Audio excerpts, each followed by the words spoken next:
Hello, bachcho. Let's read this question.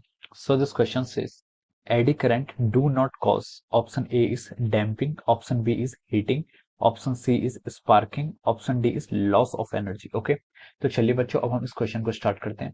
तो देखिए बच्चों, इस क्वेश्चन का की कॉन्सेप्ट आप क्या लिख सकते हैं। The key concept of this question इस क्वेश्चन का की कॉन्सेप्ट आप लिख सकते हैं।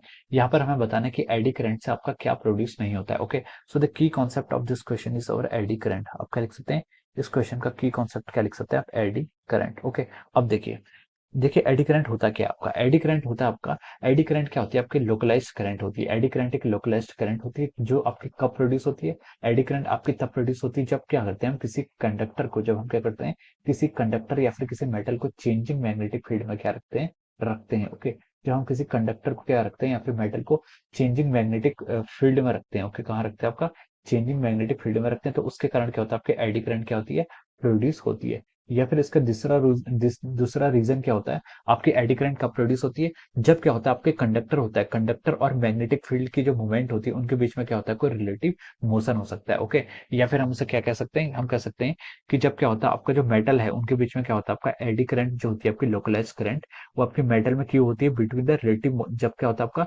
Due to the relative motion between the metal and the magnetic field, जब क्या होता है आपका मेटल और मैग्नेटिक फील्ड के बीच में क्या होता है आपका रिलेटिव मोशन होता है। मेटल एंड मैग्नेटिक फील्ड के बीच में रिलेटिव मोशन होगा। Okay, metal and magnetic field के बीच में आपका रिलेटिव मोशन होगा। ओके, तो हम इसको क्या लिख सकते हैं, due to the relative motion between metal and magnetic field, relative motion.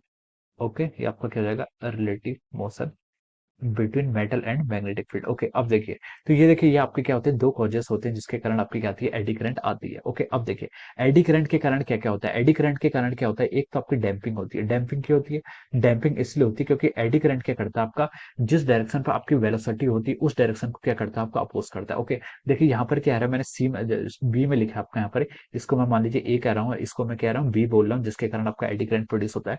तो देखिए बी में लिखा है there is a relative motion between metal and magnetic field. तो जो अब आपकी डैम्पिंग आती है, डैम्पिंग क्या करती है आपकी, डैम्पिंग क्या करती है आपकी, जो आपकी काइनेटिक एनर्जी होती है, किसी भी मेटल या कंडक्टर की काइनेटिक एनर्जी होती है उसको हीट एनर्जी में कन्वर्ट करती है, और हम बोल सकते हैं कि आपकी काइनेटिक एनर्जी क्या होती है, रिड्यूस हो जाती है। ठीक है, तो ये आपका क्या होता है, डैम्पिंग होता है। तो हम कह सकते हैं कि डैम्पिंग क्या है, इसके करस्पॉन्डिंग क्या है, इसके करस्पॉन्डिंग हम बोलेंगे कि डैम्पिंग तो होती है। उसके बाद देखिए आप सेकंड क्या बोल सकते हैं, हीटिंग। इसमें क्या होता है आपका, हीटिंग भी होता है। एडी करंट के कारण क्या होता है आपका, टेम्परेचर क्या होता है, राइज होता है। एडी करंट के कारण क्या होता है आपका, टेम्परेचर राइज होता है, तो हम बोलते हैं कि यहाँ पर आपकी हीटिंग भी होती है। सी में लिखा है इसने क्या, स्पार्किंग। देखिए स्पार्किंग क्या होता है, स्पार्किंग आपकी पॉसिबल नहीं होती। एडी करंट के कारण क्या होती है आपकी, स्पार्किंग पॉसिबल नहीं होती है। देखिए स्पार्किंग का मतलब क्या होता है, स्पार्किंग आपकी तब होती है जब क्या होता है, इलेक्ट्रॉन्स क्या होता है अपने सरफेस से बाहर निकल के एयर में चला जाता है।